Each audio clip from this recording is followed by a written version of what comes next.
کچھ راز صرف حل ہونے کا انتظار کرتے ہیں اور کچھ خود ہی سامنے آ جاتے ہیں۔ جب انگلینڈ کے ایک بادشاہ رچارڈ تھرڈ کو 500 سال پہلے قبر میں ڈال دیا گیا تو ایک ایسے راز کا آغاز ہوا جو تاریخ کے سب سے بڑے مسٹیریس میں سے ایک بن گیا۔ صدیوں تک جھوٹ، افواہیں، افسانے اور غلطیاں اس کی دفن گاہ کو پر اسرار بناتے گئے، اور سب سے بڑا سوال یہ تھا کہ وہ گیا کہاں۔ یہ سب کچھ ایک عورت کو انگلینڈ کے ایک چھوٹے سے پارکنگ لاٹ تک لے آیا، جہاں اچانک ایک بڑا ثبوت سامنے آیا۔ یہ کہانی ہے کہ کیسے انگلینڈ کے ایک مشہور ترین بادشاہ غائب ہو گیا اور پھر اسے ڈھونڈنے کے لیے کیا گیا ایک لاجواب کام۔ ہم نے اس پورے واقعے کا ماڈل تیار کیا ہے تاکہ آپ دیکھ سکیں کہ اس کا جسم کیسے ملا اور کیسے 500 سال پرانا ڈی این اے ٹیسٹ نے ثابت کیا کہ یہ واقعی وہی تھا۔ جب بوسورتھ کی جنگ ختم ہوئی تو رچارڈ تھرڈ کی لاش میدان میں ملی۔ اس کے دشمن ہنری ٹیوڈور نے فوراً اپنے آپ کو انگلینڈ کا نیا بادشاہ قرار دے دیا۔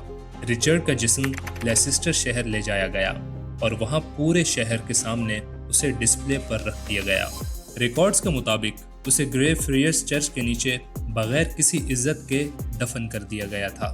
بعد میں اس کی قبر پر ایک یادگار نشانی بھی لگا دی گئی، لیکن 40 سال بعد ہنری 8 نے کیتھولک چرچ کو ڈھونڈنا شروع کر دیا، اور پھر 5 سالوں میں ملک بھر کی ہر چرچ یا تو بند کر دی گئی یا پھر زمین بوس ہو گئی، جن میں گرے فریئرز بھی شامل تھی۔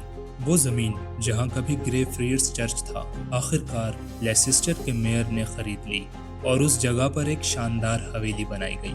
حالانکہ پرانی یادگار حویلی تباہ ہو چکی تھی، میئر کو اچھی طرح معلوم تھا کہ رچارڈ تھرڈ کی قبر کہاں ہے، اس لیے انہوں نے اس جگہ پر اپنی طرف سے ایک نئی نشانی لگا دی۔ لیکن 1611 میں ایک ایسی کہانی شائع ہوئی جو اس پورے راز کا رخ بدل کر رکھ دینے والی تھی۔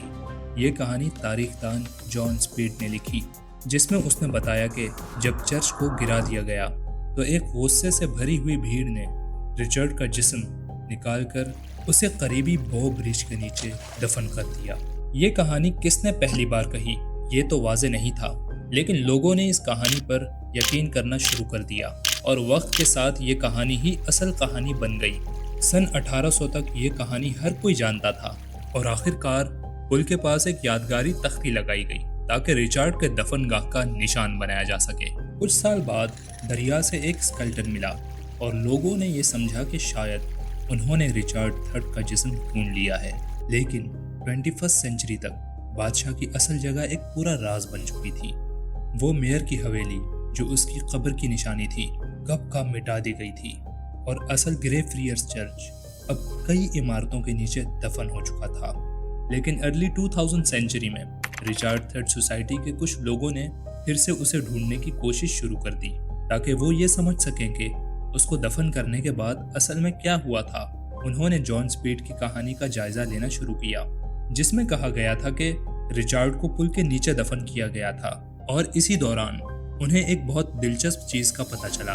جان سپیڈ 1611 میں لیسسٹر گیا تھا رچارڈ کی قبر ڈھونڈنے کے لیے اور اس شہر کا تفصیلی نقشہ بنانے کے لیے، لیکن جب وہ وہاں پہنچا تو اسے صرف گھاس سے بھرا ہوا ایک خالی میدان ملا، اور کسی قسم کی یادگار نشانی بھی وہاں موجود نہیں تھی۔ سرچ ٹیم نے جان سپیڈ کے نقشے کو غور سے دیکھا تو انہیں احساس ہوا کہ گرے فریئرز چرچ کو نقشے میں غلط جگہ پر دکھایا گیا تھا۔ اصل میں اس نے جو جگہ دکھائی تھی وہ بلیک فریئرز چرچ کی لوکیشن تھی، جو نام میں ملتی جلتی تھی۔ یہ صاف تھا کہ سپیڈ غلط چرچ تک چلا گیا تھا، اور اسی وجہ سے اسے رچارڈ کی قبر نہیں ملی۔ اگر وہ صحیح جگہ پر گیا ہوتا تو اسے میئر کی حویلی ملتی، اس کے سامنے ایک یادگار نشانی لگی ہوتی جو یہ بتاتی کہ رچارڈ یہاں دفن ہے، لیکن کیونکہ اسے کوئی قبر نہیں ملی، اس نے یہ کہانی خود گڑھ لی کہ رچارڈ کو پل کے نیچے دفن کیا گیا تھا۔ یہ کہانی شاید اس اصل واقعے سے متاثر تھی جہاں ایک مقامی پریسٹ کو قبر سے نکال کر دریا میں پھینکا گیا تھا۔ سالوں پہلے یہ سارے ثبوت اس بات کو ظاہر کرتے تھے کہ جان سپیڈ کی کہانی جھوٹ تھی، اور اب ٹیم ساری توجہ گرے فریئرز کے چرچ کو ڈھونڈنے پر لگا سکتی تھی۔ لیکن مسئلہ یہ تھا کہ چرچ کا ہر نشان عمارتوں کے نیچے چھپ چکا تھا، اور اسے ڈھونڈنا ایک بہت بڑا چیلنج بن چکا تھا۔ سب سے پرانا تفصیلات والا نقشہ 1741 کا تھا، جس میں گرے فریئرز کا علاقہ دکھایا گیا تھا۔ उस वक्त तक वहाँ मेयर की हवेली और उसके आसपास बाग ही बाग थे। वो यादगार निशानी जो कभी रिचार्ड की कब्र को जाहिर करती थी शायद इसी इलाके में किसी जगह होती, लेकिन जब मॉडर्न नक्शों को पुराने नक्शों के ऊपर लगाया गया तो ये सामने आ गया कि इस इलाके में बाद में एक रोड बनाई गई और आज जो इमारतें हैं वो बागों के ऊपर बनाई गई हैं। 21वीं सेंचुरी तक ग्रेव एरियर्स का ज्यादातर हिस्सा इमारतों के नीचे छुप चुका था और जो थोड़ी सी खुली जगह बची थी वो भी पार्किंग लॉट्स में तब्दील हो चुकी थी। 2005 में रिसर्चर फिलिपा लैंगले ने ऐसे ही एक पार्किंग लॉट का जायजा लेना शुरू किया। जब वो वहां थी तो उसे अंदरूनी तौर पर ये महसूस हुआ कि वो बिल्कुल सही जगह पर खड़ी है और फिर जैसे किसी जादूगराना तरीके से एक निशान सामने आ गया। वो आर्क का मार्क असल में तो सिर्फ रिजर्व पार्किंग स्पॉट था, लेकिन फिलिपा ने महसूस किया कि यही वो जगह है जहां से खुदाई शुरू करनी चाहिए। और फिर कुछ साल बाद आर्कियोलॉजिस्ट की एक टीम को फिलिपा की क़यादत में खुदाई करने की इजाज़त मिल गई, लेकिन उनके पास इतना पैसा था कि वो सिर्फ पार्किंग लॉट का एक छोटा हिस्सा ही खोद सकते थे। इसलिए उन्हें अपना काम बहुत सोच समझकर और देख कर करना था। उन्हें मालूम था कि चर्चेस आमतौर पर ईस्ट से वेस्ट की तरफ बनाए जाते हैं, तो उन्होंने 3 खुदाई के गड्ढे बनाने का प्लान बनाया ताकि वो चर्च के किसी हिस्से को ढूंढ सकें। और फिर 25 अगस्त एग्जैक्टली 527 साल बाद जब रिचार्ड दफन किया गया था, टीम ने अपना पहला गड्ढा खोदना शुरू किया।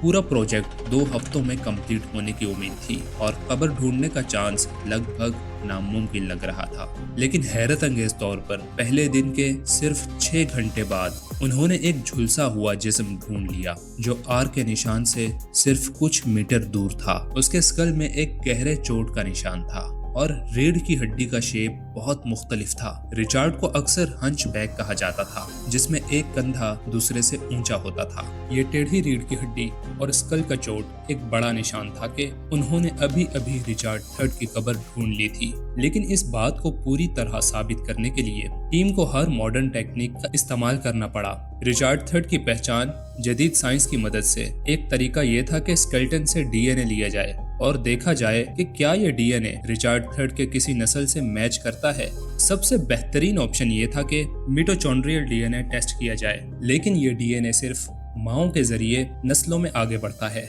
इसलिए टीम को ये उम्मीद थी कि औरतों की एक मुसलसल नस्ल unbroken female line Richard third तक जाती हो ताकि डीएनए मैच होने का चांस मिले। हैरत की बात यह थी कि ऐसी एक फीमेल लाइन वाकई मौजूद थी। रिचार्ड थर्ड की बहन के जरिए रिसर्चर्स ने 16 नस्लें ट्रेस की और आखिर में वो पहुंच गए एक औरत तक जिसका नाम था जॉय ब्राउन। लेकिन अफसोस कि वो वफात पा चुकी थी, लेकिन उनका बेटा माइकल एब्सन जिंदा था जो डीएनए रिचार्ड को अपनी मां से मिला था। वही माइकल एब्सन तक भी पहुंचना चाहिए था, लेकिन अगर फैमिली ट्री का सिर्फ एक भी पॉइंट गलत होता तो पूरा डीएनए मैच का निजाम बिगड़ जाता। इसलिए और ज्यादा यकीन हासिल करने के लिए रिसर्चर्स ने एक और फीमेल लाइन ट्रेस की जो आखिर में एक औरत तक जाती थी जिसका नाम था वेंडी और माइकल के डीएनए का मुकाबला करके रिसर्चर्स ने तस्दीक कर ली कि ये दोनों एक ही खानदान से ताल्लुक रखते हैं और दोनों रिचार्ड थर्ड की मां की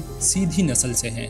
मगर रिचार्ड के डीएनए को मैच करने से पहले उन्होंने स्केलेटन को कार्बन डेटिंग के लिए भेज दिया ताकि ये पता चल सके कि ये ढांचा असल में किस दौर का है। हमारे बॉडी सभी कार्बन 14 को एब्जॉर्ब करते हैं, लेकिन जब हम मर जाते हैं तो ये कार्बन 14 धीरे धीरे खत्म होना शुरू हो जाती है एक मुकर्रर रफ्तार से। स्केलेटन में कितना कार्बन 14 बाकी है ये जानकर साइंटिस्ट ये अंदाजा लगा सकते हैं कि वो जिस्म कितने अरसे से मुर्दा है। लेकिन हैरानी की बात ये थी कि इनिशियल रिजल्ट्स ने ये दिखाया कि ये स्केलेटन तो रिचार्ड थर्ड से कुछ दहाइयां पुराना लग रहा था। लेकिन जो रिजल्ट्स ने और दिखाया वो ये था कि जो भी ये शख्स था उसकी डाइट में सी फूड और प्रोटीन काफी ज्यादा था जो सिर्फ हाई क्लास जिंदगी गुजारने वाले शख्स के लिए मुमकिन थी। ये एक बहुत जरूरी मालूमात थी क्योंकि ऐसे डाइट से कार्बन 14 का लॉस भी तब्दील हो सकता था। इस फैक्टर को मद्देनजर रखते हुए नए रिजल्ट्स ने यह साबित किया कि ये स्केलेटन लगभग रिचार्ड के वक्त का ही है। उसी वक्त डीएनए टेस्ट के रिजल्ट्स भी आ गए और उन्होंने माइकल और स्केलेटन के बीच डीएनए टेस्ट क्लियर मैच दिखाया जो ये साबित करता था कि ये लगभग यकीनी किंग रिचार्ड थर्ड था। सब्सक्राइब।